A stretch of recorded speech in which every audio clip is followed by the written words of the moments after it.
Go ahead and call the November meeting of the Water Resources, or Burleigh County Water Resource District to order. Wendy, call roll call, please. Manager Smith. I'm here. Manager Reed. Here. Manager Jones. Here. Manager Vinegar. Here. Chairman Landenberger. Here, we have a quorum, we will continue.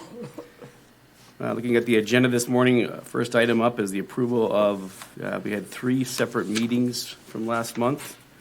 October 9th, October 28th, and October 30th. A couple more special board meetings to discuss the Hogue Island project.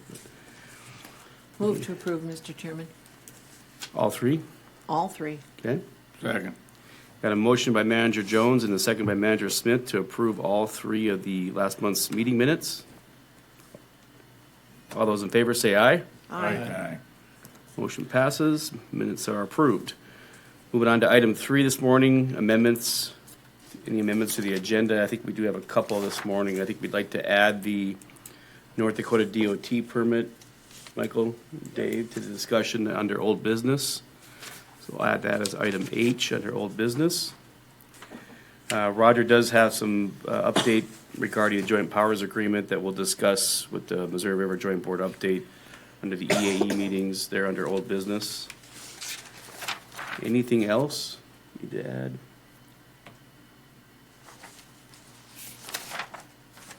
Okay, we do need to look at a new date for next month's meeting.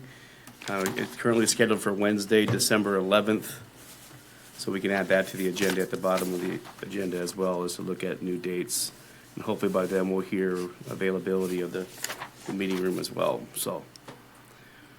Okay, if there's no other amendments, I'd entertain a motion to approve as amended. So moved. Second. Got a motion by Manager Jones and a second by Manager Vinegar to approve the agenda as amended. All those in favor say aye. Aye. Ayes have it, motion passes. Agenda is approved.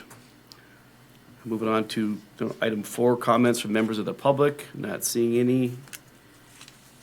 We can move on to McDowell Dam this morning. Manager Vinegar. Yeah, have not heard that we have any of the 2 appraisals completed, but Michael, I'll turn it over to you for a head update. Yeah, I did talk to Wade. He had some family friends that passed away, so he didn't have time, but he should have it together within the next week or so. Good.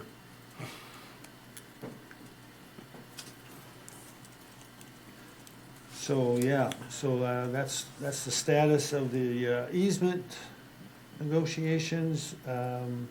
Michael gave me some good news. He's had some breakthrough on water supply simulation work that he's doing, so hopefully that's back on track and moving along. Any more you want to add to that, Michael?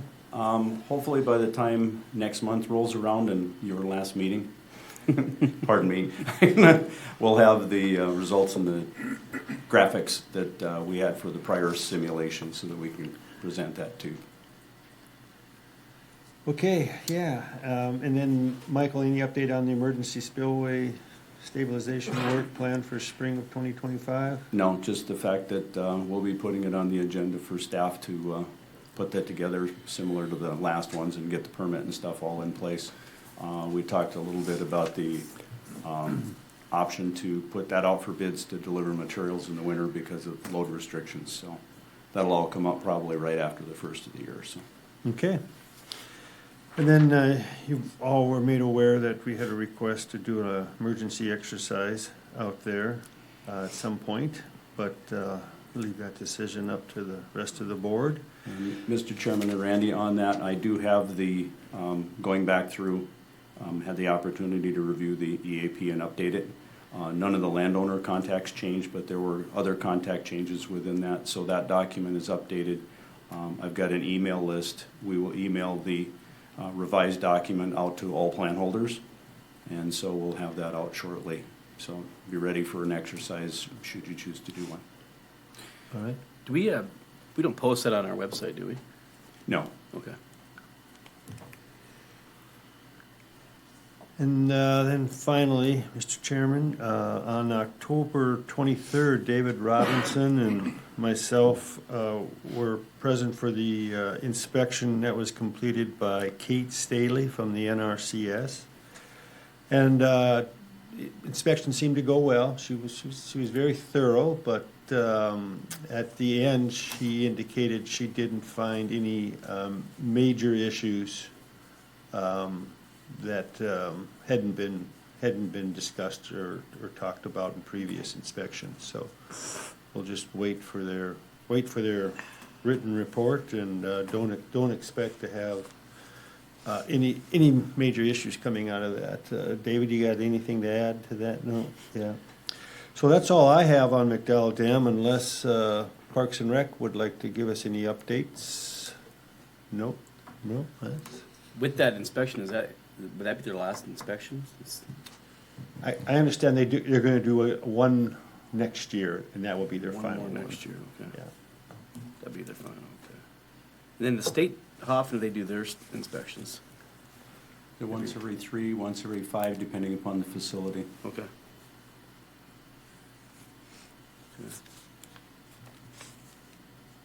I imagine starting to button up, Dave, for the winter, get things, yeah, good.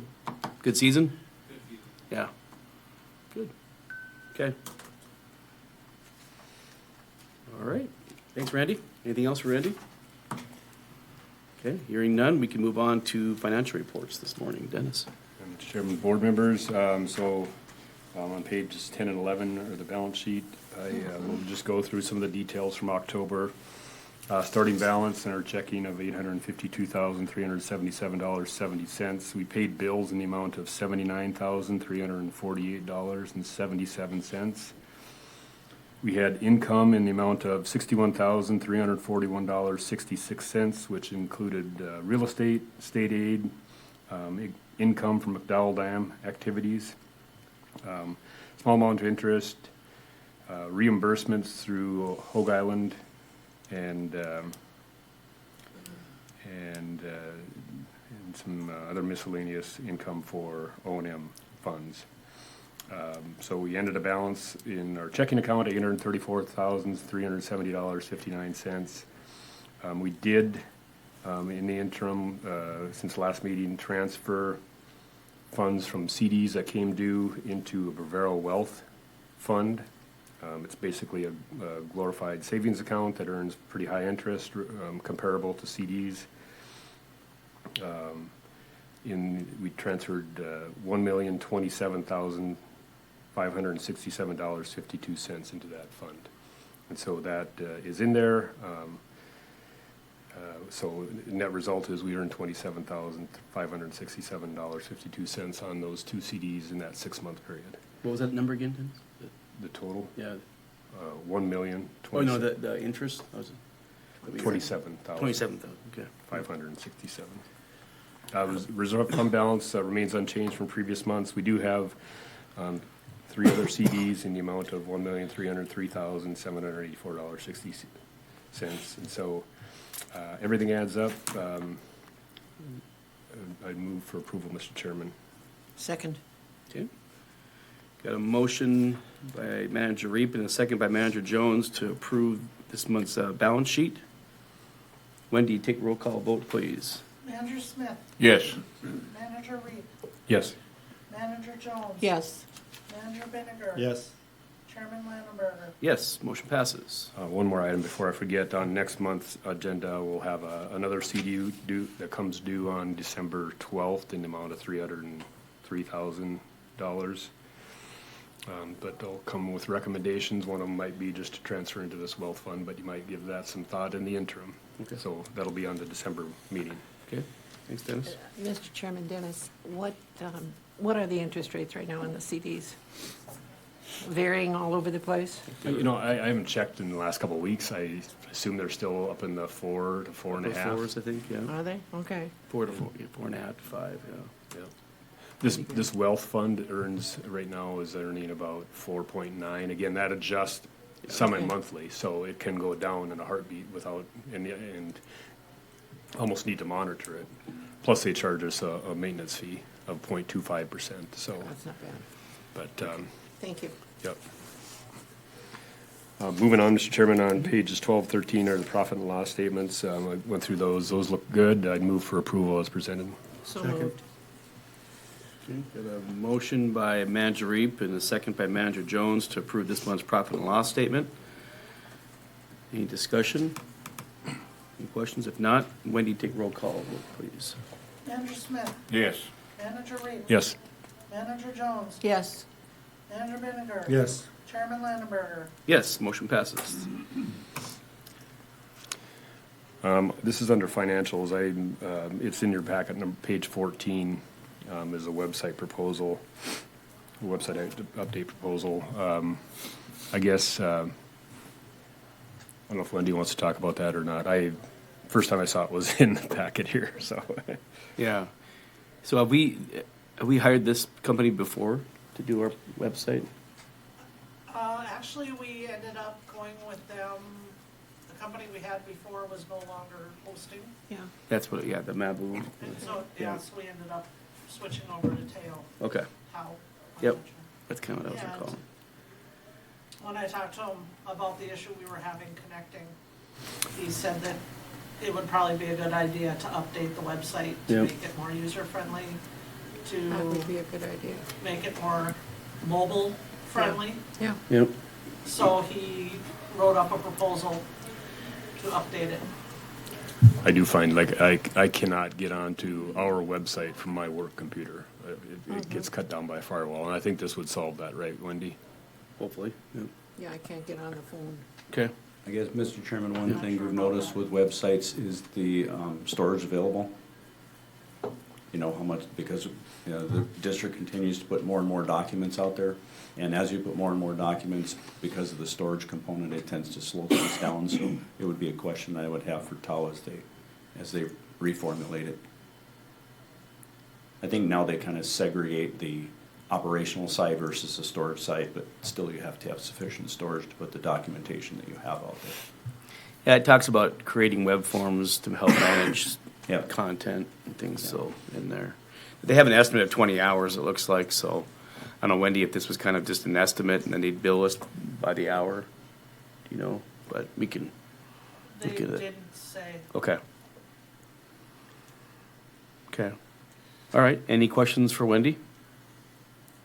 If not, this looks good to me, so, need a motion to approve and. So moved.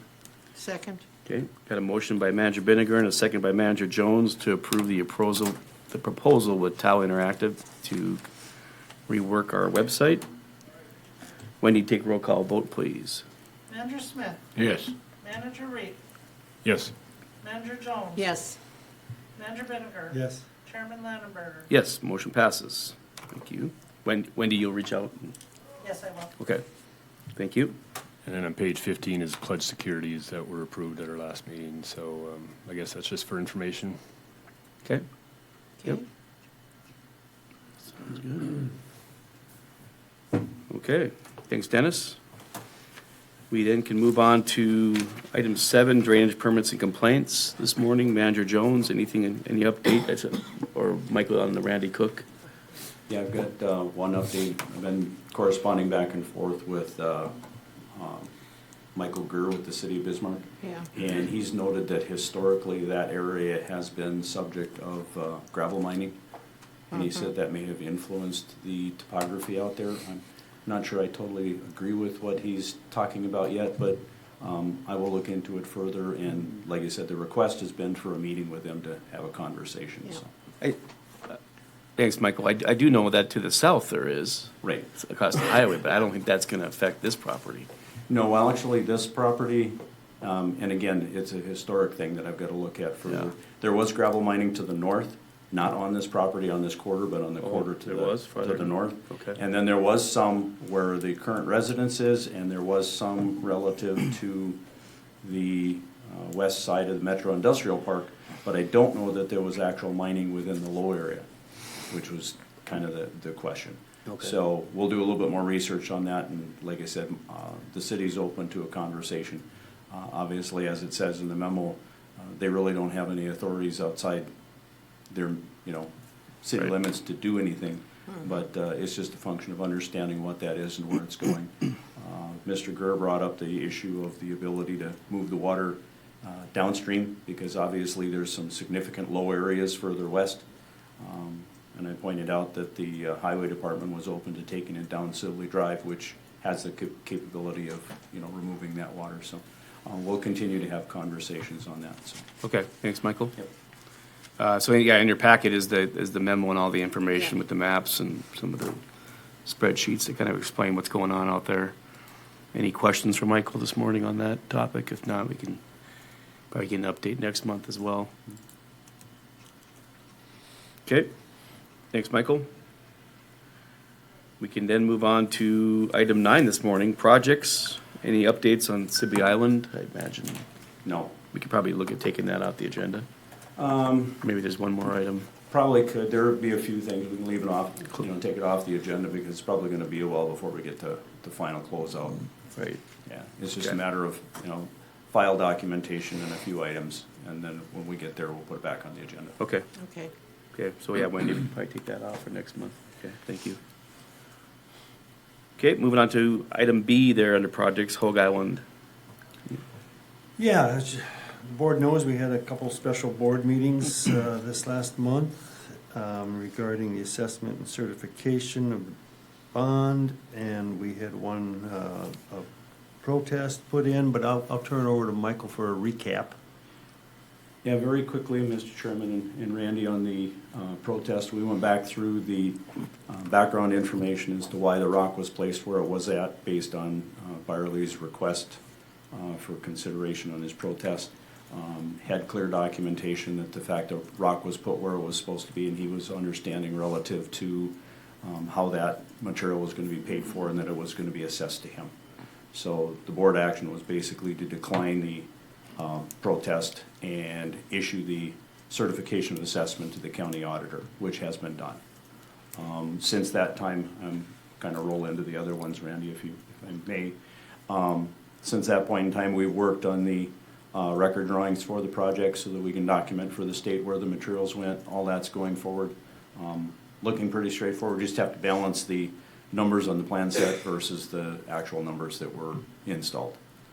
And the install was based on the contract amount, so it's just a matter of making sure the numbers match.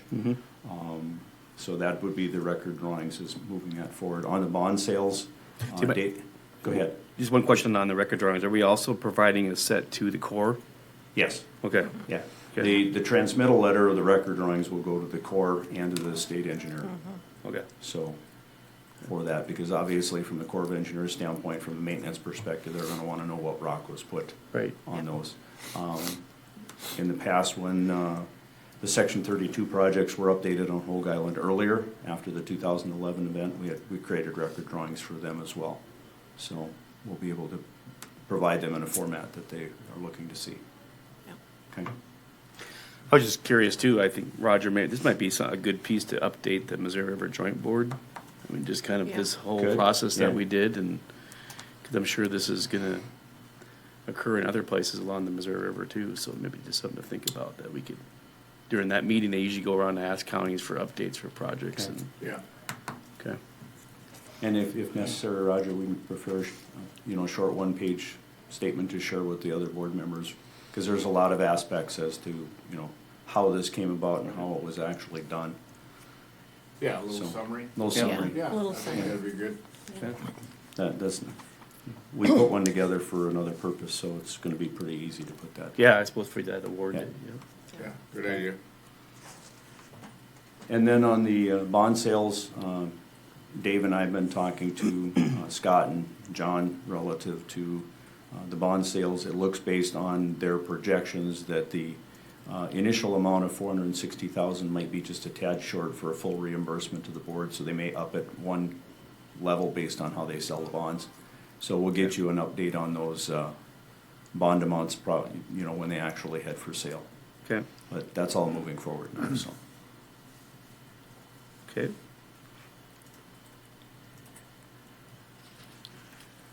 Alrighty. Coming up on almost 2 years, you think about it, that project, right? In January, it'll be 2 years, I think. Yeah. Any Okay. update on the access easements? The access easements, we had, there was one landowner that had a question out there. We had one landowner that actually sold their property. The easements you have out there are certainly adequate for the purpose that you intended. It's just a clarification. So we'll have to work through those this winter and work with Dave on new language. I will put it out there that if the landowners don't want to change the easement, they don't have to, but obviously it's in their best interest for a number of reasons. Specifically if the easement goes through the residence, which in a couple of cases it does. So, but we'll be working on kind of a winter project, if you want to call it that, so. Makes sense. Okay. And then, Michael, did you want to mention the award the board nominated Houston for on this? Yeah, ACEC has a number of award categories. We were looking at it, and based on the context and the complexity and the background of this project, we decided to ask the board for approval of a sponsorship for the ACEC award in the water resources category.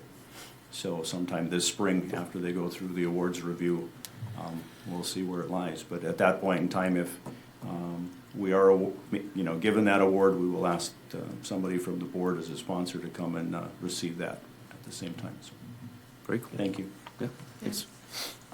That's all I got on Hogue Island. Okay, any questions for Randy or Michael? Okay, we can then move on to Burnt Creek this morning. Manager Jones, you got an update regarding the agreements or contracts? The agreements and contracts are in your packet. Excuse me. Bless you. And I would move for approval on both. The Cowboys have seen them and have no problem. We'll do the bidding per project annually for cost factor. It's So, on, starts on page 37 in your packet Yeah. if you guys are looking for that. so I would make the motion that we go ahead and approve these contracts as stated in the packet. Second? Okay, we got a motion by Manager Jones and a second by Manager Binniger to approve, you're saying both agreements Yes, both agreements. with the Cowboys for maintenance and spraying on the Burnt Creek floodway. Any discussion on that? And then there's, the other one's low-key. I'm sorry, Dennis?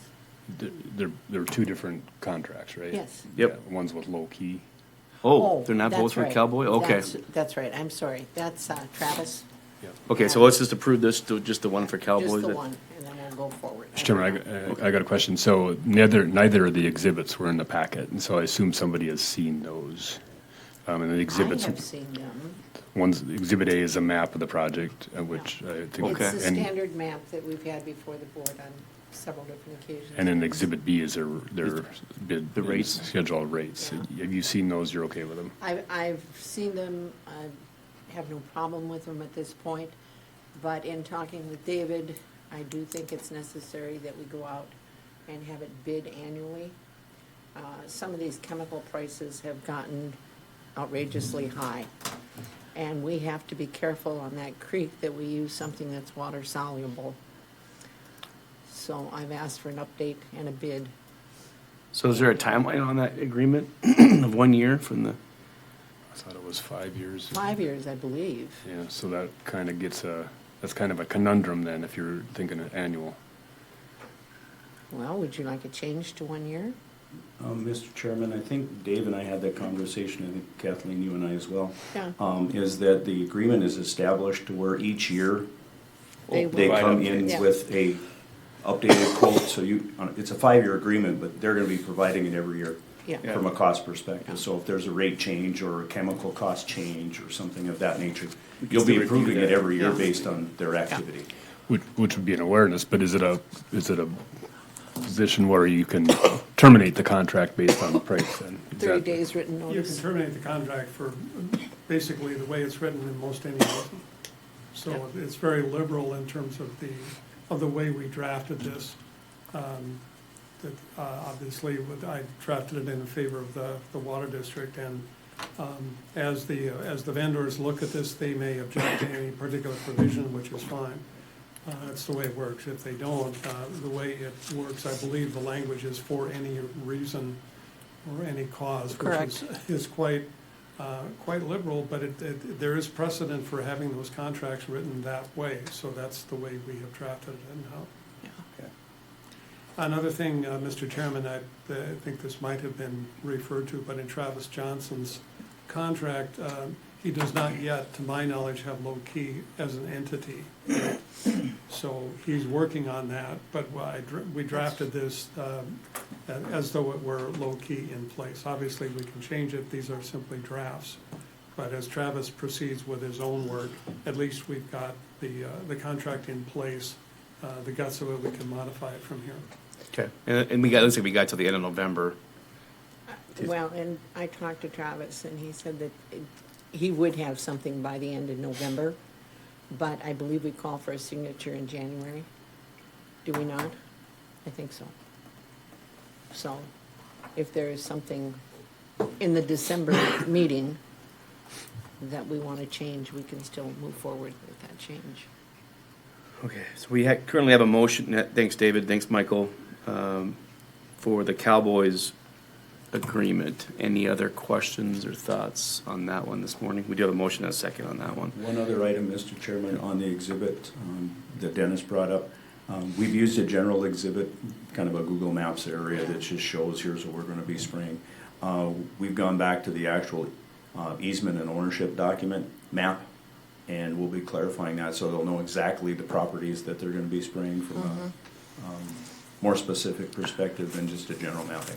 Okay. We haven't completed that yet, but that's what will be in the agreement. Okay. So, So, because I go back to our original discussion, Kathleen, when they were here, and there was talk about, spraying, the actual creek bottom, there was talk about spraying the slopes, there was talk about spraying the tops, the back slopes.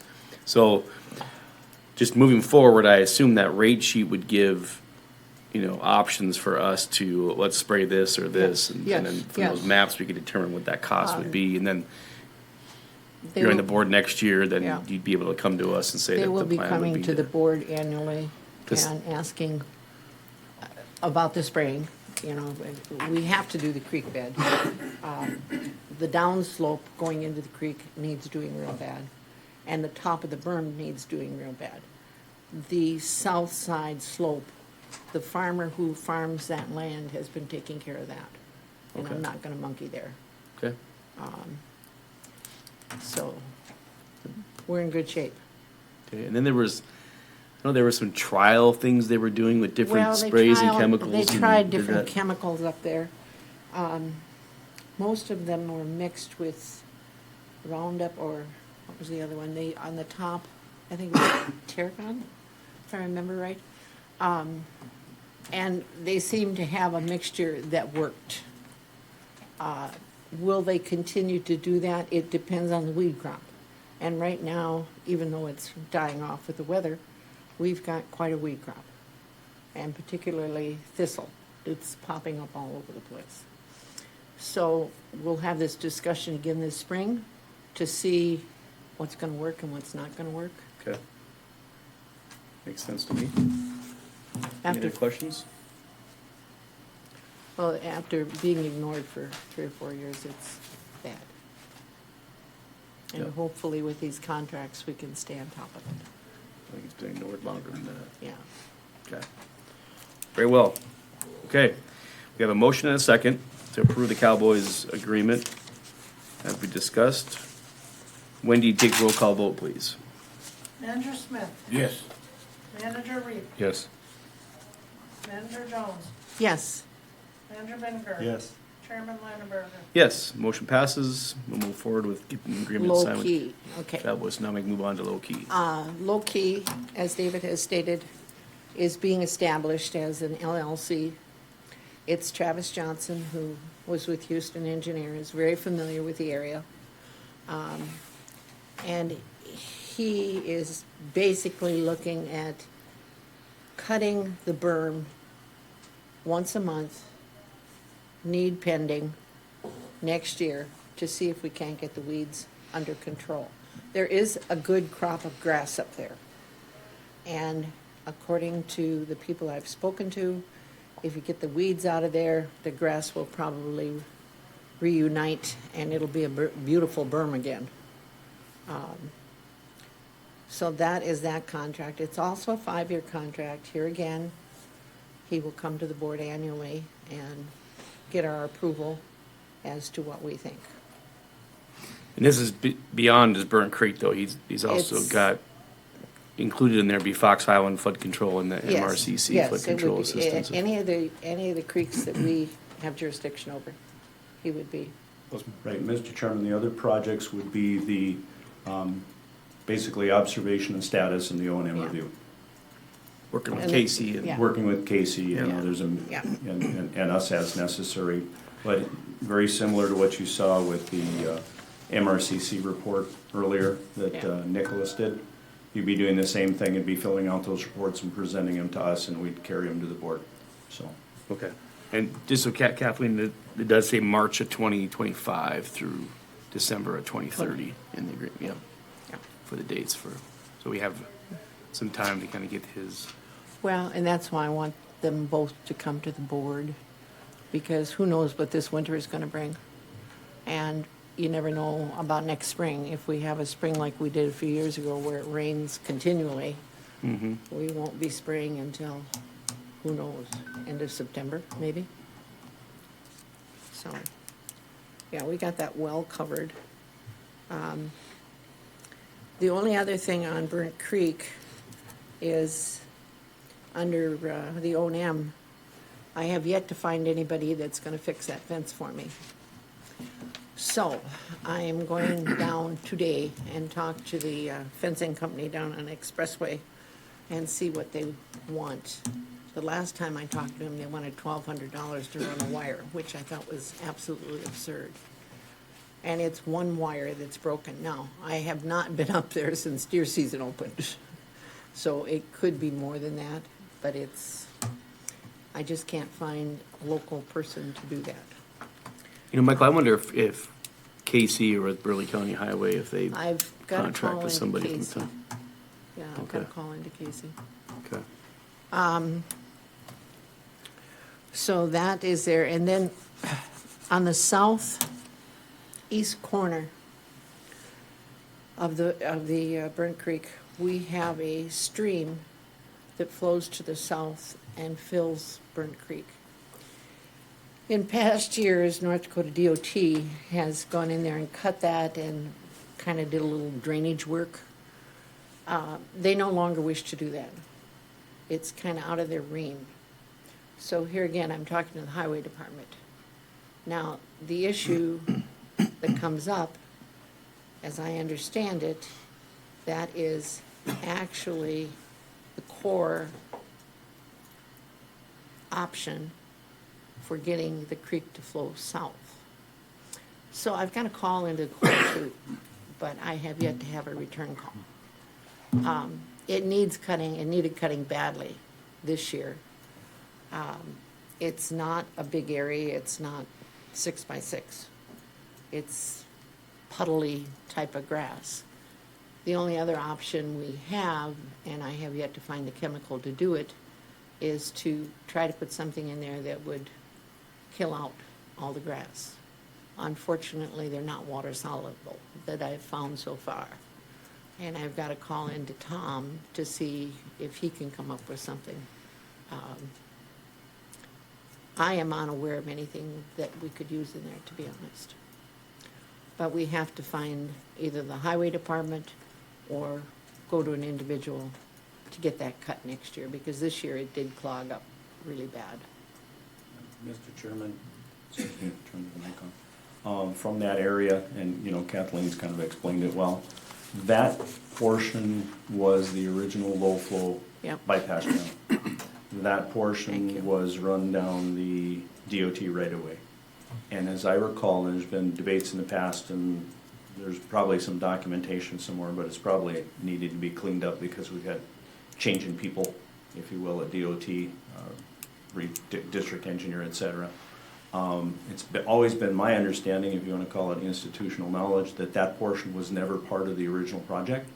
It was always part of the DOT right-of-way. And unfortunately, it is steep side slopes, it collects sediment because that's the base flow scenario, so it's difficult to get in and maintain. But DOT has done it in the past because my understanding is it's DOT right away, and it isn't part of the project. So we may need to go back to NRCS and say, can we clarify this somehow, that this is in fact not part of the project? It's just the bypass channel, because that's where the original Burnt Creek was before the Floodway. the Yeah. floodway was constructed. So that's kind of the issue, needs to be kind of cleaned up and decided, whose is it, if you will. Michael? Yeah. I have a question for you. Could you and I get a hold of someone from NRCS and sit down with them and explain the predicament we're under? Yeah, no, we can. I just need to figure out. Let's do it this month, Yeah, okay. or December. I'm thinking that I don't know, Dennis, the NRCS folks, is this where, Christy Fisher's probably gonna pass it to somebody, but it'd be nice to know who she might pass it to, so we can bypass one step, but I can go both ways, doesn't matter. Well, I would start with her. why don't we meet Okay. with Christie, because the fellow that called me was Steve, and they just feel that it's a waste of their time and energy From DOT's perspective. from DOT. From DOT. Yeah. Okay, I will check with Christy on the front and give her some background information on that, and then she can assign it, so. Okay, How far, we're south of this floodway, is that what we're It's about a talking? quarter mile, it's, quarter yeah, to a half mile. And it's a east-west channel, or is it's a right north- north-south, It's right north-south along channel, It's right along the highway. yeah. and it's in the right-of-way? Yep, If you walk down the bank, you're gonna go maybe 5 feet before you hit water. I don't remember that ever being part of the project. yeah, that's my To recollection. me, it's a right-of-way issue. We did talk at one point in time, again, institutional knowledge, we did talk one point in time ago, going in and widening it out, doing flatter side slopes, so it'd be easier to maintain, but it would go outside the right of way, and we'd have to secure an easement from the adjoining property owner. That would be preferable, but obviously, I don't know that the owner wants to give up another X number of feet along that whole road, so. How many number of feet would we be talking about there, Michael? I'd have to determine that, I don't know. Well, like I said, it's a quarter mile, my guess is it's probably gonna be 20 to 30 feet of additional easement. Monty's not gonna go for that. So explain to me, why is the NRCS involved in? The scenario is when the original project was constructed, this was a mitigation aspect where the low flows in Burnt Creek went down the original channel. So NRCS built the structure at the highway to bypass those low flows going that direction. And the question is, whose channel is it? Well, the NRCS, if it's part of the project, one could argue that the district's responsible for it. If it's not part of the project, it's in the DOT right away, it's DOT. See, I think their project ended at that bypass culvert, I I- think.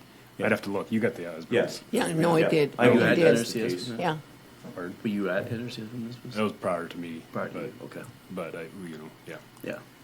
I will look up the measure plan and put the documentation together for Christie, because I think what would be nice to have from her or from NRCS is documentation that said, yes, this is not part of the project. Okay, So, sounds like you'll gather some information Yeah. and get back Yeah. to us. Thanks, Yeah. thanks, We'll do Michael. that. Thanks, Kathleen. Thanks, yeah. Dennis. And the signs have already been paid for and installed. okay. Okay, so you can And remove the- that from the, Yeah, we can delete that off. how about the gate? I know there were some gates and things of that nature. We've that were gotten all missing that there. taken care of. Everything is taken care of but the fence and the grass, Okay. so. All right, so let's jump back up to, what's Travis's company, Low Key Okay. Agreement. We have not had a motion to approve that one yet, so. Mr. Chairman, is there any anticipation of trouble in establishing low-key? I don't suspect so, but I don't think so. Okay. No. I've talked to Travis about that, about options, and I know he's working on that. And then the other question I have is, so at one time we were talking to the county highway department about doing O&M inspections and whatnot, and so this would overlap that, which is totally fine. I just want to make that clarification, Yeah. right? So, okay. Right. Yeah, Kind that's not a of with problem. Casey to help get those done, yeah. Quite frankly, the highway department really doesn't have the appropriate, or Burleigh County Highway Department doesn't have the appropriate type of equipment to get in there, Dennis. Yeah, I'm just talking the inspections. Inspections with Oh, Travis on our inspections. on our that's not a projects. yeah. And then the same question about if the exhibits aren't contained in the packet. I assume they're satisfactory Yeah. to one of our board members, okay? Michael has seen them, and I believe David, didn't you get a copy of them too? Yeah.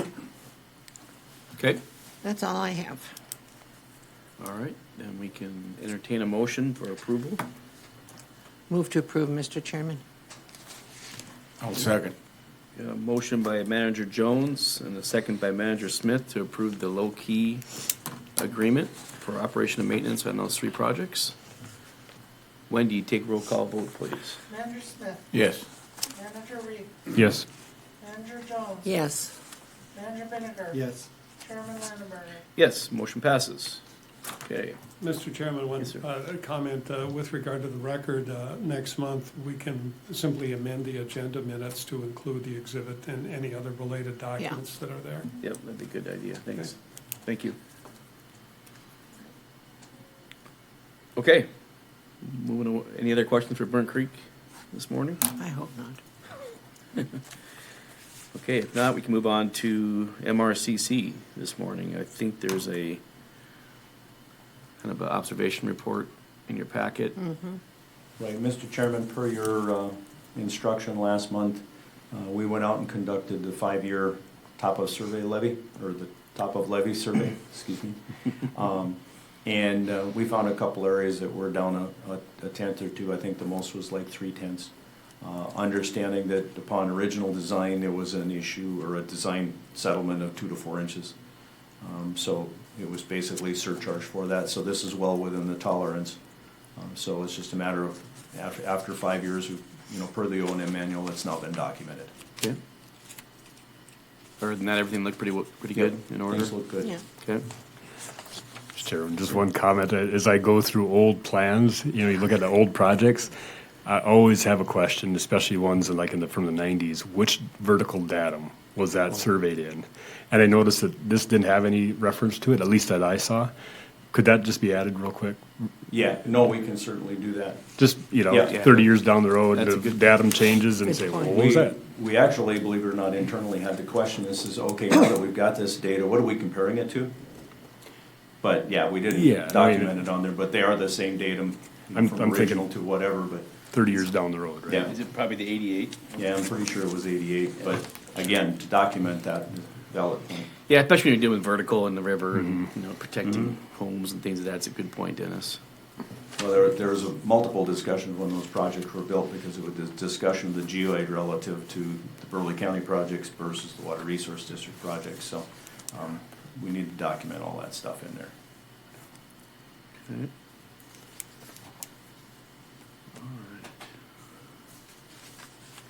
Okay, any questions regarding the MRCC? If not, we can move on to item E, the Apple Creek U-Mary slide. Manager Smith and Michael, do you have? Yeah, I'll defer to Michael. He's put together the grant application summary. Yeah, a couple things. The impact area mapping is what you were handed as a kind of a 50-page document, but the first 3 pages are the ones that matter. The impact area mapping is in there, shows where the projected damages may occur. I'll talk about that a little bit when I go through the grant application, or the grant summary. The slope drainage, just to let you know that Weissenson supposedly is going to be out there within the next 3 weeks to regrade some areas and to install the water interceptor drains on that slope to take the water to the creek. So I don't know if they've actually started or not. We've been in touch with the project manager from BAR, and they were going to tell us when things are going. Of course, it's been raining too, so I'm not sure what their status is, but those will be installed. I guess the item for the board today in the management plan, I'm going to go back, see if I can find this. There's a number of exhibits that are part of the O&M or the grant application summary.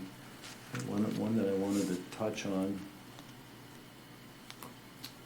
if I go to attachment A, which is the first one. Let's see where it's at. It's attachment A, page 2 of 2, to give you an idea of the impact area. That we have 3 categories for impacts. Category 1 is basically the direct impact. It's 174 rural residential parcels that are at risk. Category 2, it's 84 parcels that don't have structures that are at risk. In Category 3, there's 147 parcels downstream of the landslide that would potentially be restricted access if that failure occurs to the catastrophic level. So from an impact standpoint, I wanted to point that out, and that's where the mapping shows that as well. Now, the ongoing discussion, which is where the memorandum comes in, is the two different grant applications where funds are available to do a study. Obviously, you need to study what's happened. And on the first page of the memo, I'm just going to read through these so everybody understands the project evaluation scope. The original design review, basically what occurred and why. And it would be an independent review from the original design. Site stability, potential for additional movement and failure. Obviously, you take a look at it. It may be stable now after it's moved to the point that it has. That we do not know. Corrective action to stabilize long-term both the upper and lower slope. Opinion of probable cost and schedule. That goes to a later grant application and/or completion of a potential project scenario. And then what I added from the stakeholder meetings, completing an emergency action plan impact area and economic analysis. There's two different funding opportunities. One is the HMGP grant through Department of Emergency Services. That basically is FEMA funds. It's 75% FEMA, 10% state, and 15% local. That has a requirement. The funds are available, at least currently, pending FEMA's reallocation of those funds based on availability. Through the state, application would be submitted anytime in November, probably reviewed and considered in the January-February timeline for approval. The geotechnical group would like to actually do some analysis this fall and do some drilling, but FEMA's got a restriction on doing any ground disturbance prior to the grant being approved, so you, in essence, wouldn't get that cost shared. So you probably wouldn't go there because of the dollar value of the drilling costs. So that's kind of set up that way.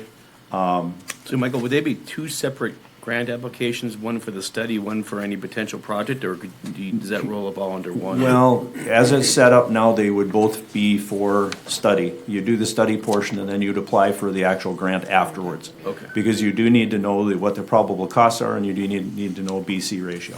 Gotcha. And we do not have either one of those at this point. For the So studies. talking to Justin Messmer, he said, apply for the grant for the study, get the study out of the way, then the minute you know what the study is, you can apply for additional funds. The second grant opportunity is with the Department of Water Resources. That's a rural flood control grant. That's a 45% state, 65% local. Talking to Pat Fridgen, his first comment, he says, I'm not sure this one's eligible based on, what you're actually doing. However, one of the DWR staff who was at the stakeholder meeting actually suggested it. So the discussion between Justin and I and Mary Sanger was the standpoint, maybe it's best to just apply for both. The application for the DWR grant might set up the longer term perspective from a project scenario if FEMA funds were not available, and it would also determine the eligibility. So that's where, kind of where those two components are at.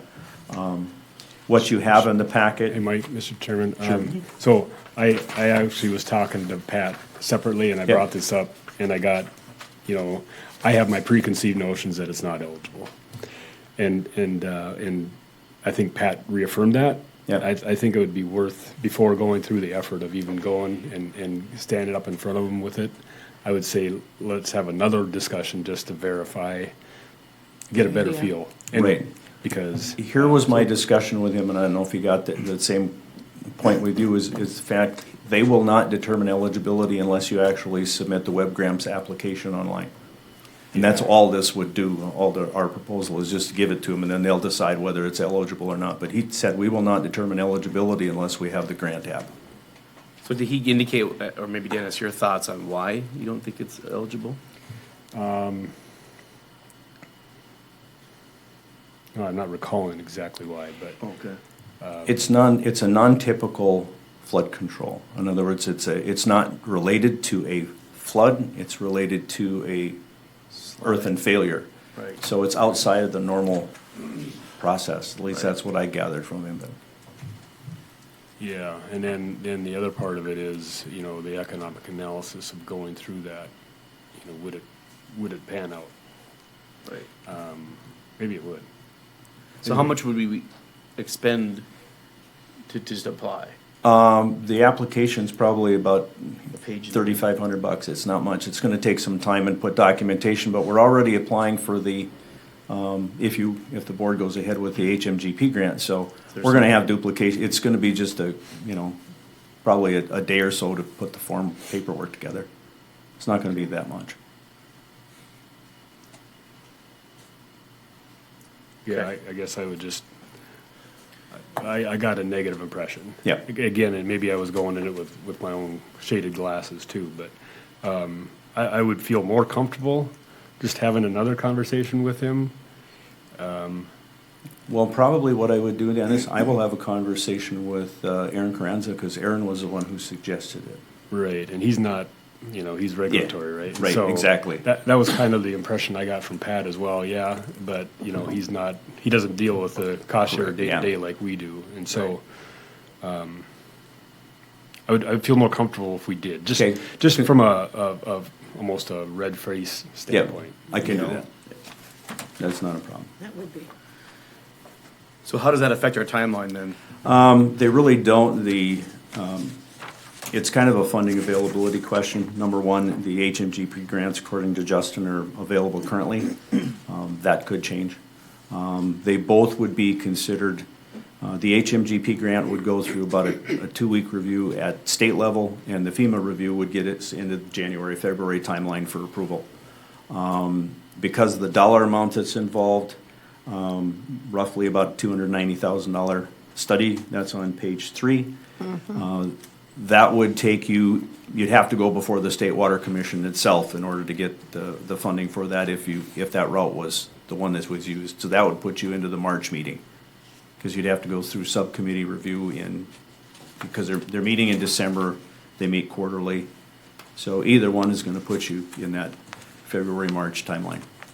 Mr. Chairman, and one more point I had out of that conversation. We have, like I mentioned before, we have a similar situation up in Ward County. And that was part of my reason for contacting him separately. Because, if this would be eligible, my contention is that would be eligible up there. And through those discussions, I just got the impression it would not be worth the time up in Ward County, and I would apply that same here. Because, one of the things Ward County, in my mind, has going for it is it's sovereign lands. It's most certainly. Okay, yeah.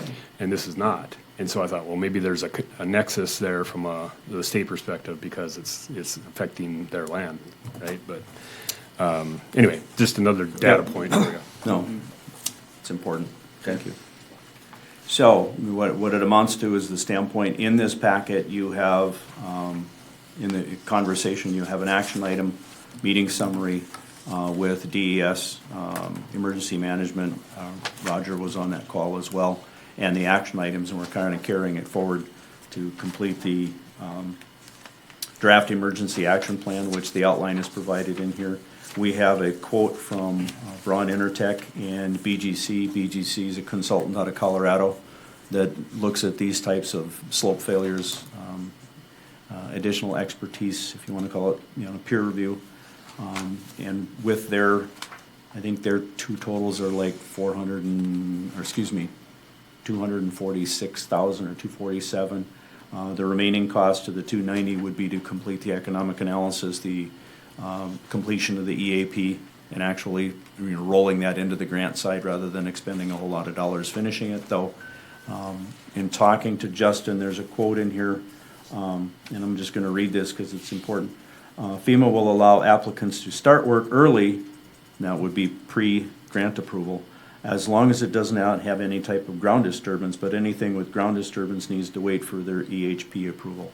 So in part of the application, I think the request would be, can Braun and BGC start a review of the existing documentation that's out there and the background so they can understand where they're gonna put the borings for, you know, additional instrumentation.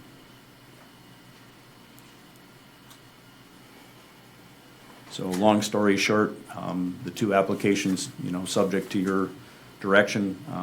The HMGP grant is not a complicated form. It's basically a letter along with some background information, and all the information is available to actually complete that and get that to DES. And then we'd have the conversations with the DWR relative to the submittal and see whether or not we should route it through that process to get a definitive answer, so. Okay, thanks, Michael. Question, when they say ground disturbance, does that also, would that affect the borings themselves, or can we? It affects the actual borings, yeah. That's interesting. 'Cause I would think that would almost be like construction, like you're actually Well, moving material and it's- putting it's- in sheet pile, but. yeah, it's interesting. They're actually ground disturbing right out there now because they're regrading the scarps that have failed, and then they're gonna be putting in their drain tile system. But, Would that be worth a clarification, or are you pretty certain they're Yeah. not gonna allow us to? no, they won't, I got that from Justin, that if you're gonna put a boring in, you're gonna have to have their, in other words, if you wanna get paid for the boring, you could Right. put it in, but in order to get paid, reimbursed for it. Was there a separate cost item, line item for that, what the boring themselves would be? I believe the borings, and don't quote me on this, cause it's background conversation, I believe the borings were about 50 grand. And the review of the background data, again, rough numbers, review of the background data, the existing information, how the thing was designed is about 100,000. So that's 150 out of the 250 total. 290. Yeah. So how does this all line out time-wise then, Michael? If we apply, would we still have some time this winter to get those borings done? The way it's, well, it would be winter, it'd be the first part of next year. Yeah. It'd be February or March, depending upon And accessibility. And Still work within our time frame that we're trying to accomplish here?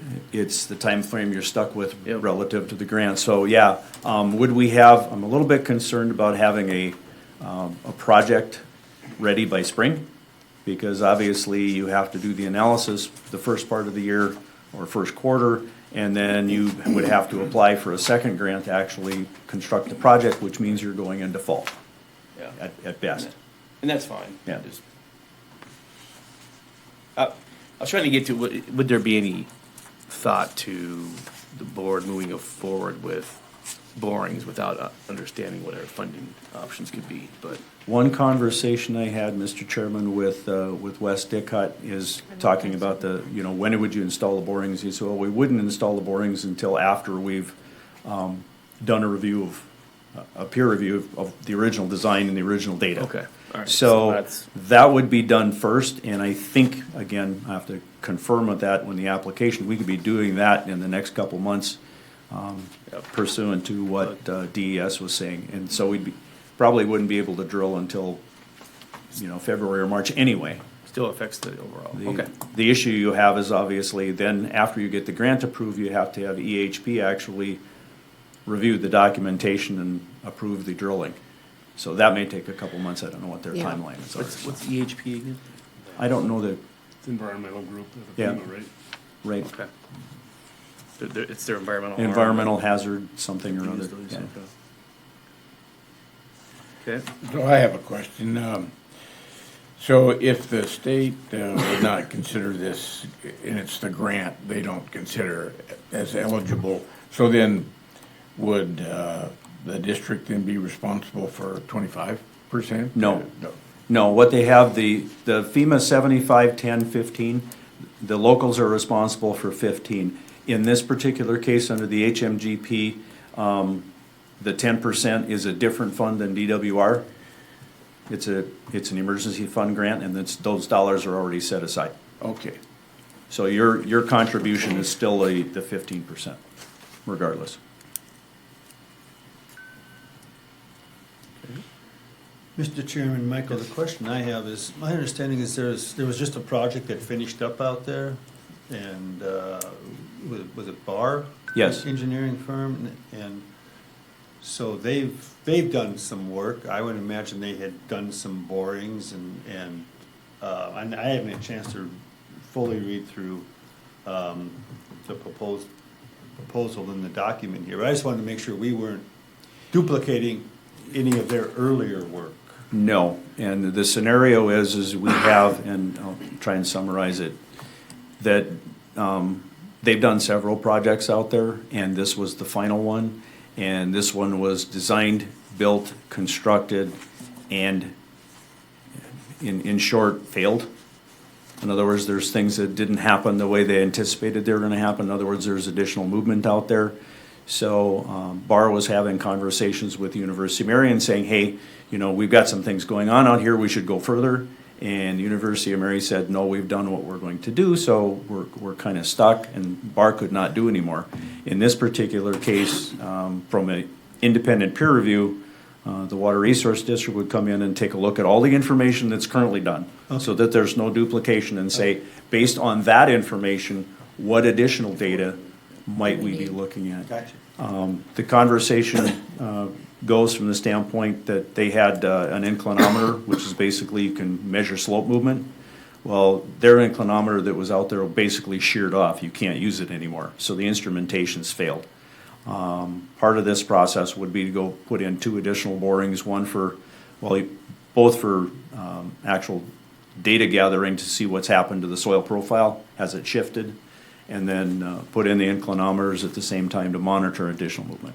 So none of it would be duplication, it'd be more a review of what was there, what they did, how they did it, and to see if anything was missed. Based on conversations with BGC and Braun, we don't believe that anything was probably missed. It was just one of those things that the conditions on site were slightly different than what the design was intended for. And something in the component just didn't work the way it was intended. What that is, we don't know.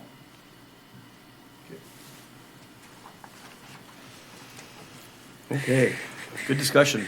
Any other questions for Michael regarding this? All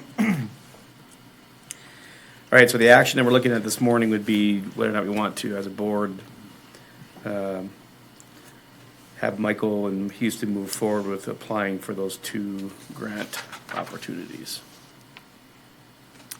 Mr. Chairman, I would move to go ahead and apply for the grant opportunities and make the further decisions after we see the outcomes of those. Okay, we have a motion by Manager Jones, Second.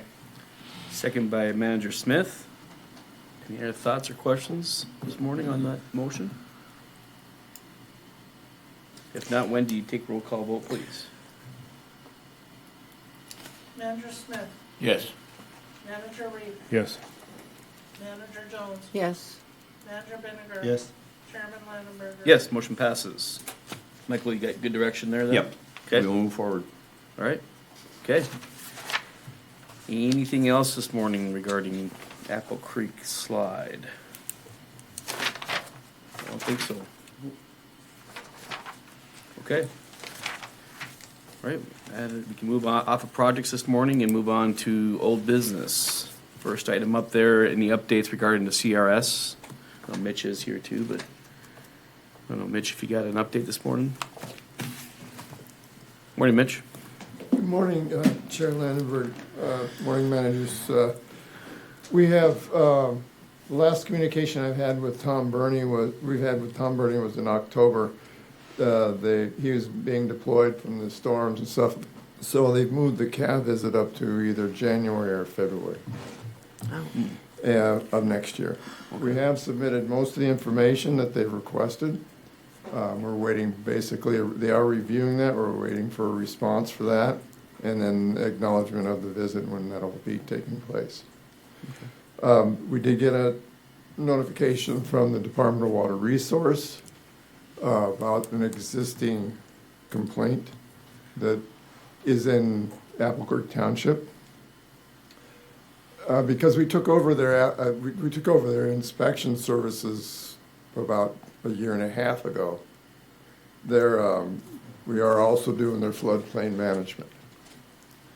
But this was an existing error in, they issued a building permit for an agricultural structure. basically, it's a pole barn. They issued the permit, inspected it, and they approved it, and that's fine. It is basically ag use, it's fine, but they built it within the floodway. And so, we have to take care of that. We've inherited it because we took over their inspection service. We didn't issue the permit, Apple Creek did. But because it's still an infraction basically on our policies that the floodplain management is that we have to take care of it. I've been in contact with him several times. I sent him notice to owners twice, registered twice. I've met him twice on site and explained to him that this building has to be removed. There's no exception. And he just kind of blew that off and ignored it. And that was in 2022 when I first started. 2023, I sent him a second letter and all that. And he has not, I've met him after that too, and he's not doing anything. So that will probably not allow us to join the CRS, according to the Department of Water Resources. I have been in contact with the state's attorney about it. I sent her copies of the emails, copies of the notice to owners. She is inundated, overworked, and does not have the time to address these situations. So we're in the process of trying to find an attorney to help.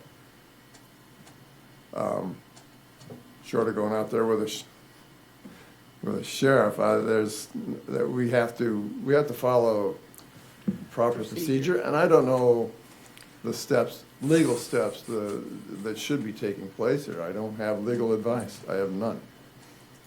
And so we're in the process of trying to find an attorney. We're going to be discussing this at the next commission meeting on the 18th. Use part of the state's attorney's budget to hire an attorney, an outside attorney, to help with these civil matters. And so that's where we're at. If we don't take care of this little problem down there, and this Nathan Jensen will not remove his building, that will prevent us from going into the CRS program. Very frustrating. Yeah, thanks, Mitch, for that update. So, Michael, is that kind of your understanding as well regarding that CRS application, that if there's a violation within the Yes. county, that will essentially kick the whole thing Yeah, out? if there's any ongoing violations that are not resolved, they need to be resolved as part of the CRS scenario going forward. I mean, granted, you can apply for all the documentation, that might be the last checkbox, but yeah, it would hold up the scenario. Mitch, I got a side question on that. Has the landowner contacted any engineering firm relative to the option of doing a Clomar and a, if you want to call it, compensatory conveyance for the floodway scenario? Or haven't they even, probably won't consider that, but that's an expensive proposition as well. So, Right. It'd be cheaper for him to tear it down. okay, There's room on his property to get it out of that floodplain. okay. And pole barns are fairly easy to take down. He refuses, so, the idea of getting a no-rise certificate and a Clomar for this, I don't think he has the money to do it, or intentions to do it. Yeah. Mitch, partly Okay. out of curiosity, was there a slab? Did he have a slab down for his pole barn as well, or? No, it's It's dirt, just- dirt floor. Yeah, it's pretty. I mean, FEMA has exceptions for ag structures, they're P2140 technical built in, it allows them to have them in there. But when it gets in a floodway, out the window that goes. Can't build in there. Few exceptions. So, I was just curious, Michael, we as a board, as Burleigh County Water Resource District, do we have any, powers in these type of situations, or any sort of jurisdiction? I mean, Well, generally speaking, as it's set up with the county being the entity and Mitch for the, regulating the floodway scenario, as is typical with the crossover where the Burleigh County Highway Department is assisting the Water Resource District with stuff. I think the opportunity is there for the Water Resource District to, potentially look at this and say, where can you be involved? But it's obviously your choice and the cost of doing so. That's just my opinion. I mean, we probably looked at Dave a little bit on the jurisdictional question side, but. Yeah, Mr. Chairman, we're looking at the issue, Mitch and I have visited it. It's something that perhaps the county and the Water Resource District needs to talk about in terms of the allocation of legal resources to this kind of a project. This probably won't be the first, there will probably be others. I talked to Commissioner Jones here recently as well about whether the county commission has funds to hire their own lawyer if they wish to do it.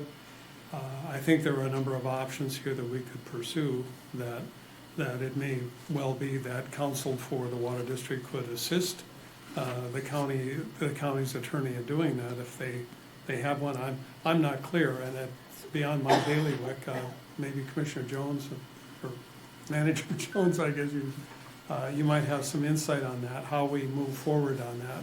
Well, as you and I discussed earlier, and we need to make James and our commissioner, Mr. Woodcox, and Michael, we need to have a meeting and discuss how to proceed on this. There are specific legal counsels that could take on this project here in the area. But I think before I make any firm comments, I think it's very significant that you and I, James, Michael, and Mr. Woodcox get together as soon as possible prior to our next meeting so that we can make a decision as a water board. Because we do have funds available, but it's going to take some persuasion to do this. Mr. Chairman, I have an opinion just based on my work with Water Resource District. I don't think the Water Resource District has any type of authority and maybe not a responsibility. I'll definitely defer to legal counsel on that though, but just my experience, I've never seen any water board come into a floodplain regulatory process. Okay, that's, Can we assist? I'm certain we can assist. If we need to, but I don't think we have any type of authority or That's right. responsibility. That's right. We don't. And Mr. Chairman, I would agree with that, Dennis, that, from an authority standpoint, it rests with the County Commission. floodplain administrator, whether it's city or county. As far as the assistance, obviously it would have to be a formal request for assistance from the regulatory body. yeah, So and Mitch. that's my opinion, but I agree with you, Dennis. Yeah, thanks, Dennis and Michael. And, Mitch and I had a conversation yesterday, and my concern is you have these townships that are taking on jurisdiction and they're approving, infrastructure and permits, and then all of a sudden they say, oh, okay, now county take it over. And then now it's back on to, Mitch and, and us to have to walk through these Straighten it things. out. And now it's affecting our ability to apply for, hopefully some insurance relief for our county residents, and now this is gonna affect that. And so, yeah, it's interesting. It's kind of a quandary. But It is a quandary, and it's, to ask the townships in the county to give up their permitting right, not their zoning rights, but that is they don't want Burleigh County out there, right. Mm-hmm. and they don't want to give that right up, but yet they don't issue permits. They don't do floodplain regulations. And these townships are being mapped now. And the only reason why, well, not the only reason, but the big reason why Apple Creek Township turned over their floodplain, or their permitting, was because of the floodplain. The owners out there that live in that Apple Creek Township were getting letters from FEMA because Apple Creek didn't have the authority, didn't have anybody who were regulating the floodplain. And so their insurance was being denied. And this is what's gonna happen to the rest of these townships, Right. eventually. Right. But it's, Well, and this is becoming a problem countywide, to my knowledge. And I'm sure some of the counties around us are also seeing some of this, because I've had several calls on the issue. yeah, well, FEMA's, they've mapped all the way over to past Sterling now. Yeah. And so it's the Mackenzie Township, Sterling Township, they're all being mapped. Yep. And so either they enforce these or manage these floodplains, or FEMA will drop their insurance. So that's one effective way, but it's also, the county, in my opinion, if we could step up this regulatory into the Apple Creek, or not the Apple Creek, but the rest of the townships who have the floodplain, if they were to give that up to us, they would benefit from having a CRS program in their townships as well. And they're not doing anybody any favor by not regulating it. Right. And I imagine other counties are having Oh, similar, yeah, they are. No, Mr. Chairman, I assume that this structure was installed, this building was installed after the county had adopted these floodplains? No, no, sir. Before. So it's not grandfathered in then? No. It's not? You- The yeah, flood, the permit floodway there. was there before. that Yeah. floodway was there. FEMA grandfathers But very Apple little. Creek approved it. Apple Creek issued the permit and they approved the inspections, the 2021. And it was in the floodway prior to that. Yeah. The floodway was defined a number of years prior to the structure ever being put in place. Okay, yeah, that's what I wanted to make sure Yeah. it happened, And Mitch, if I may ask the question, just to clarify it, the standpoint that if the FEMA sent a letter, the floodplain's changed, and all of a sudden you have a loan, and the insurance is denied, you lose the loan, where do you get the money? Any financial institution requires the insurance part of it, so you have no way of refinancing or financing that home going forward. I'm presuming that's correct, Mitch. That's right. Yeah, that is, Okay. any federally backed loan is affected by this. Well, And so Mr. they're out there. There are many that are out there, and, we got quick attention. And so, it's a basic thing, if they do have a loan, they're gonna have to, rescind that loan. Mhm. And they do rescind them. Mr. Chairman, if I may make a suggestion here, I would like to schedule this meeting with the appropriate people, David, yourself, Mitch, Michael, and discuss this in detail and have at least a plan, and perhaps bring in some outside counsel. We'll talk to David about that have handled some of these issues in other parts of the state. And the sooner the better. Absolutely. Yeah, Mr. Chair, this is going to be up for discussion on the 18th in front of the county commission too, so if you have anything to bring to that meeting, or that Well, I don't want to bring anything to that meeting until we have a plan. Sure. And then I'd be more than happy to do it. Having worked with FEMA, I know their regulations pretty diehard. And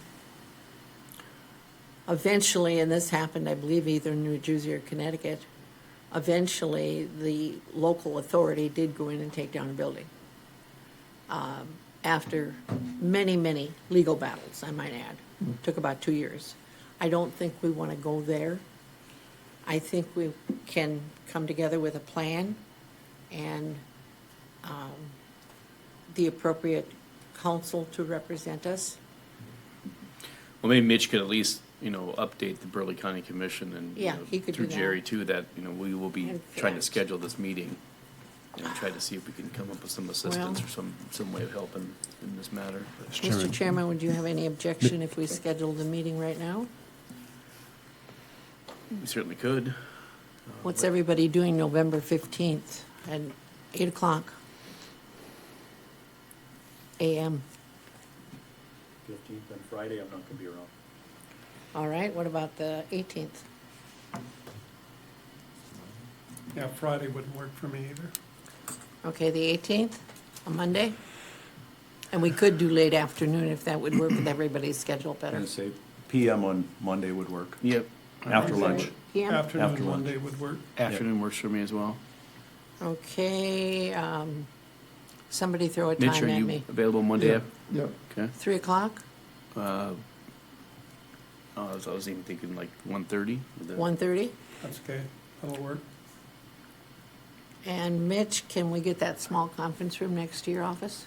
I'll see, I've got your email, I'll let you know, I'll let everybody know. I'll send out invites. Okay. Because this could end up into a nightmare. And I think we can handle it better than I that. just had, Mitch, I had one question. What is the process through the county on situations like that? I mean, there's an order to remove, it does not complied with. I mean, what are the next steps that are spelled out in ordinance or policy or what? The process would be to send another notice to owner and give him 30 days, and after that, they can fine him. I think it's $30 a day. I'm not sure about the demolition. It's, demolitions are based on situation of dangerous conditions. But again, I've never been in the situation. I've been condemning building, I've done that before, and demolished buildings from flood damage, but this is not in that situation, but I absolutely don't know the process forward for this. Thanks. And for this situation. I think that we should be able to tear it down, but it'd have to be, I'm not sure the process for that. Well, you'd have to check the century code, but I'm pretty sure we need a court order to do that. Yeah, absolutely, right. It's a condemnation, but it's not based on dangerous conditions, kind of. Yeah. Okay. Mitch, thank you. Thank you. Yeah. Any questions for Mitch or anybody else? Okay, thank you. Where are we gonna be meeting? On, And this small conference room, Oh, Roger, unless you're, is Roger Apple Creek portfolio holder? no, I No. don't think so. No. I'm not sure who that one is, we'll have to look But- that up, but, Sounds like It's- yeah, I it's don't think we were open. thinking full board, I think, Yeah. maybe just, well, no, we don't. We have to get a plan first, yeah. and then we'll, I was making sure Roger didn't Yeah. know it might just be Yeah. a few of us for this first meeting. okay, so November 8th, 1:30, Number, 18. 18th, November 18th, excuse me. yep, at 1:30. 8th is my favorite day. Yep. That's Yeah, what I was thinking. Roger, I was Roger's got thinking the it was Apple Creek Roger, watershed. but- Yeah. Okay, Roger. Yeah, but I think if it's just me and Roger, or Well, Kathleen, no, Kathleen. if it's Kathleen and Roger, then I won't go. Well, that's your Yeah, choice. well, or we have to post the meeting. You're the alternate listed here, James. Just- Okay. Well, would it hurt to post the meeting? Huh? We just have to post the meeting, Yeah, yeah. Then anybody can go. Okay, I'll post it. Okay. okay. Yeah, I think I'd feel more comfortable with it being public, in case Okay. somebody else has an opinion we're not aware of. Okay. That'd be in the conference. Interesting, Upstairs, Where we were. yeah. Okay. maybe upstairs, yeah, that one. Yeah. Okay. I think Mitch, are you gonna check on that small conference room, or do you want me to have Wendy do it? No, I can do it. Okay, Okay. okay, thank you. All right. Moving on then to item B this morning. I don't, Dennis, anything on any updates on the years of service submittal to? Mr. Chairman, board members, I've failed to this point to submit those. Again, we didn't have anybody that would have been eligible at this juncture, but I think it would still be good to submit them just for somewhere down the road. So I'll keep that on my list of things to do. Okay, thank you. I think, Assessment. any updates regarding the assessment district project? I don't think so, annual assessments. Yeah, just a quick one on Mr. Chairman, I'm not quite sure why that was on there, but the annual assessments, the Burnt Creek project is done. The Hogue Island project is done. We did take a look, I didn't report back to you, but I did take a look at the balances for the other assessment districts, and everything's adequate at this point in Okay. time, so there was no need for any additional action, so. Okay, Okay. thank you, So, Michael. Sorry I didn't follow up with that, so. Very good. Okay, moving on to the Missouri River Joint Board this morning. Roger, any updates? We talked about The only update is, prior to the water conference in December, I think the board should be in agreement on whether or not we would sign the joint powers document that would be the document that then makes Burleigh County part of that Missouri River Joint Board. So I have, I'll ask Wendy to put that in the agenda book for our meeting on the, what did we decide on the 9th? We haven't decided yet, actually. Oh, I haven't decided, okay. I mean, Next meeting. So anyway, it's prior to that. okay. And so if you want to review that document, then, and have an opinion, but my recommendation is that we would sign it. Okay. Yeah. Team members. And just to clarify, it's basically the same form that's in the October 9th agenda book? Yep. So if you want to go review it prior to. Yeah. yeah. Yep. Okay. Thank you, Roger. All right. Any updates this morning regarding the Corps of Engineers AOP meeting? Michael, I think you attended, right? Yeah, I attended. It was fairly decent attendance. There were probably like 30 or 40 people there, so it was the general, pardon the expression, dog and pony show. Obviously, there's certain drought conditions going on in the overall basin. Excuse me. So flows and targets and the projection for the next year is always based on normalized runoff. So, I mean, they're not predicting drought and managing per drought. They'll manage with that as it comes along. So that was it was a basic general meeting. There were a number of discussions afterwards. Since Manager Royce and Chairman Bachmeyer were not there, I stood up on behalf of the joint board on the EAE side, which I'd done before, and expressed what the EAE process is doing and information and the attendance at meetings, et cetera. There has been an interest expressed by the Corps of Engineers to potentially become involved in that EAE program. We'll be having a conversation with them upcoming later this month to see what that might entail. So, That's interesting. but the AOP, like I said, is pretty general process as to what's out there. So, for the Do you need any progression. materials for that? Because I've got them sitting in my office. No, Okay. no, I've got everything I need for Okay. that meeting. Okay. Any questions for Michael?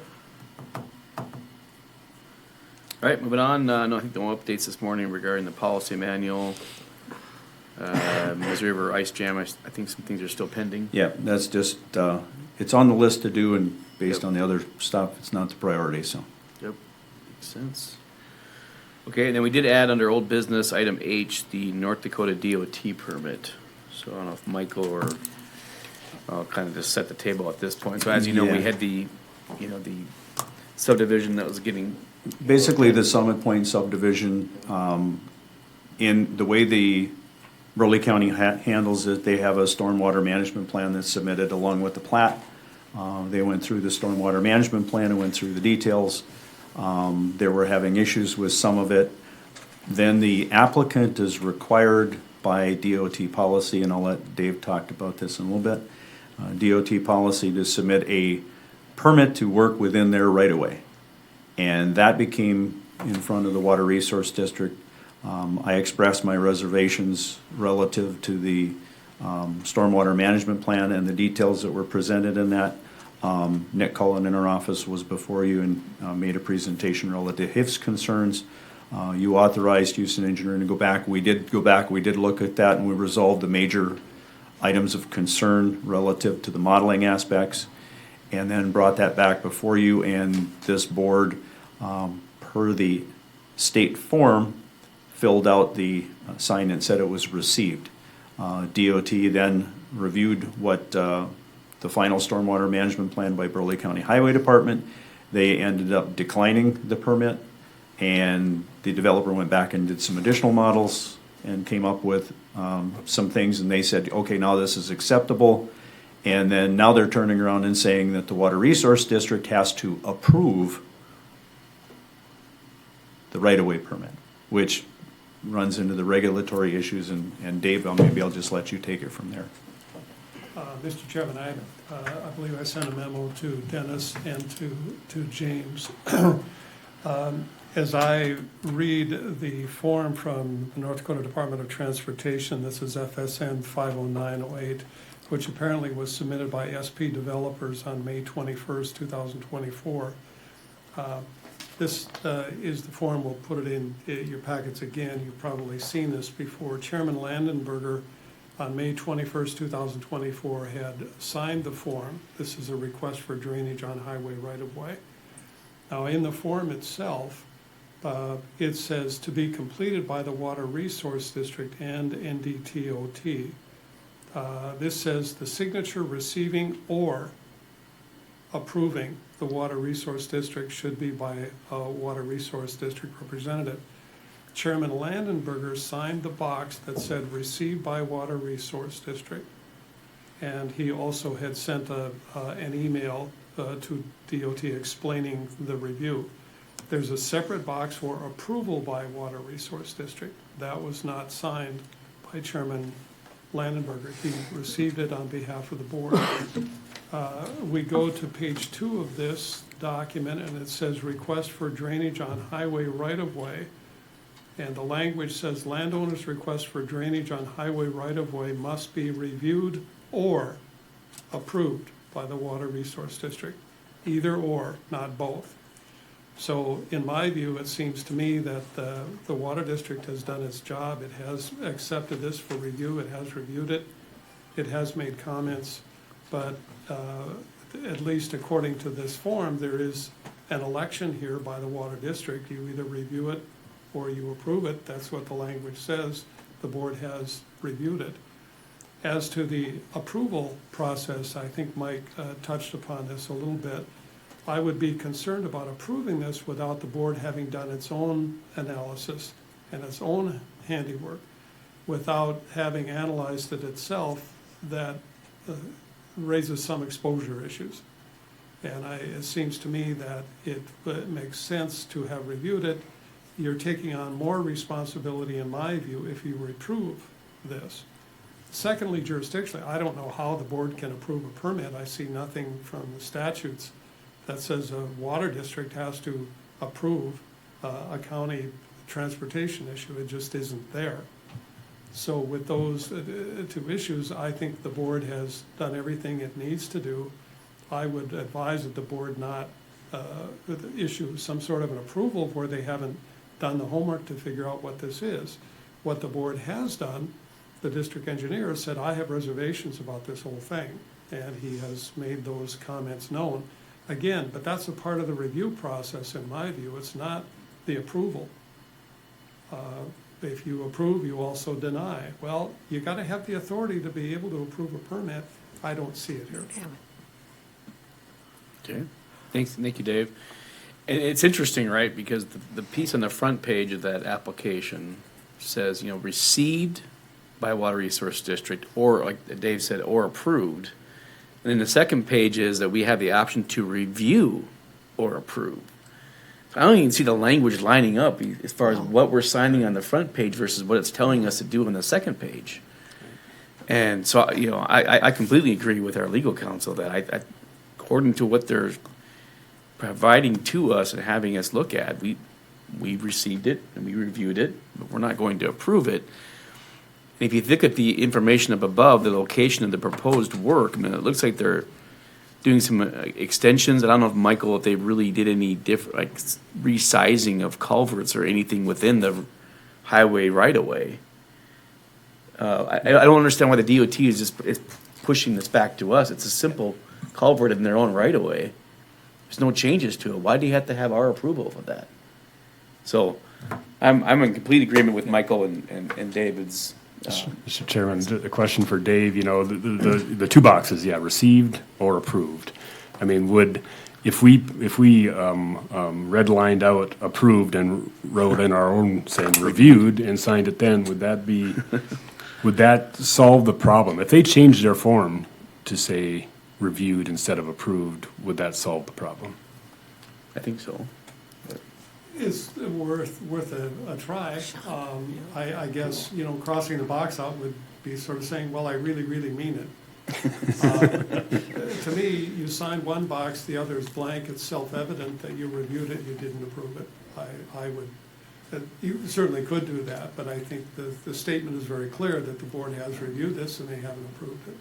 Another question, on the page 2, where you talked about it says landowners' requests for drainage and highway right-of-way must be reviewed or approved by Water Resource District. Is that statutory? Did you just say that and I missed that? I didn't look up there in the statute, in DOT statutes, as to whether it is or not.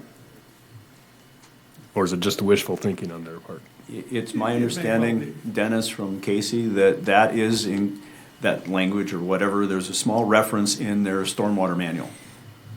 But that's it, so it's policy. It's policy, it's not statute. So It's it's not not statute, statute. it's policy. So at that point, I think we've done what we've been asked to do. Form marked accordingly, but. Well, we don't want to penalize anybody because of this fight either. I mean, I get that, right? And so if they're gonna hold it up because we're not, cowing to their process, I don't know if that's the right thing to do either, but I don't want to take on responsibility, that's for sure. Because I don't think it's there. Mr. Chairman, do we need to send them a letter and explain to them why we're reviewing and it's their form that is the issue? Yeah, I mean, we could forward, Dave's memo and that we discussed it as a board. Yes, And I have a call into DOT's legal counsel to talk with them. We just have been trading phone calls and haven't been able to get back. Okay. Okay. Seems like a simple Also, situation. Mr. Chairman, Casey at the county level has reviewed this extensively. I understand he's reviewed it 18 times. And so to me, and with the county being primary here, they've already done their work. I guess if this is not a possibility, I recommend, but were the board to say, well, we approve what Casey did, well, that doesn't work either. In terms of malpractice insurance, in terms of liability, we couldn't just say, hey, Casey's experienced, he knows what he's doing. Well, we don't know that. Right. We have to be aware of our own exposure here and the limits of our responsibility and authority.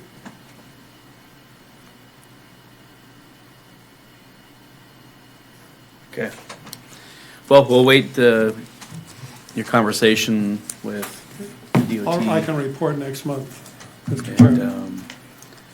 yeah, I guess we'll see where this goes, but everybody kind of in senses that I think what we've done at this point, we're kind of. We're good. At doing what we've been asked, but, okay. Fair enough. Mr. Chairman, real quick, Yes. I do have another commitment. I will take leave of you now, but if you have any questions, you can let me know. Okay, All right, thank you. thanks, Michael. Mike, well, we talked about December 10th. Were you part of that? Yeah, or maybe. I'm available. I was December- going to be gone to a conference, but I canceled that, so I'm around that whole entire week, Okay. so that's fine. Okay, thanks, Michael. Both days are available. They are, okay. Thanks. And Kathleen, you were saying the 3rd did not work for you, correct? The 4th. The 4th of December Oh. doesn't work for me. Didn't work for me either. So I guess the decision would be, do you want to do the 3rd or the 10th, I guess, then at that point? 10th would work better. Okay, let's do the 10th then. 10th? Yep. Okay, so we will move our next meeting to Tuesday, December 10th at 8 a.m. And it will be, at this point, as we're seeing, in this room as well. Excuse me, Mr. Chairman, I do still need to make sure with community, them. Yep. That Yep, Dakota they Dakota are asked it. available. Yep, okay. Very good, okay. New business, anything, Wendy, regarding the US Geological Survey, the JFA? Was that in there for a reason this month, or was it just a update? Just FYI. Okay, FYI. Okay, I don't think there's anything in the packet either, but. The Joint Water Convention is scheduled for December 10th through the 13th here in Bismarck, so the application, or whatever you want to call it, the submittal is in your packet there if you're interested in attending that. We talked with Randy, I assume you're not attending? Just happy hour. Just a happy hour, that'll work. So yeah, certainly strongly encouraged Yeah. everybody to attend that. Just submit that for expenses. I am going to that. Okay, moving on, just additional correspondence and documentation for you. The plats and stormwater management plans that are listed there are available upon request if you want more information on any of those. And if there's no questions on that, we can move on to approval of this month's bills. Manager Reap. Mr. Chairman, yeah, starting on page 77 are this month's bills. They total $65,171.91. I checked out the math on that. We did receive 2 additional invoices in the interim since this was prepared. I would certainly recommend paying those. There's the one is for $500 to the North Dakota Irrigation Association as an annual membership, and one is $300 to the North Dakota Water Users Association as an annual membership. If the board accepts that premise, the total would update to $65,971.91. Okay. So I would move for approval of payment Second. of bills in that amount. Okay, got a motion by Manager Reap and a second by Manager Jones to approve this month's bills. I do see in there too, Dennis, regarding the county of Burleigh County there regarding the Apple Creek tree removal for the 13,000. That's kind of what we agreed with, right? Because the That bill is. was more than that. We were going to send that. Okay, just making sure that was documented. So, any other questions regarding the bills this month? If not, Wendy, take roll call vote, please. Manager Smith, Yes. Manager Reed, Yes. Manager Jones, Yes. Manager Vinegar, Yes. Chairman Landenberg. Yes, motion passes. Bills will be paid in the amount of $65,971.91. Thank you.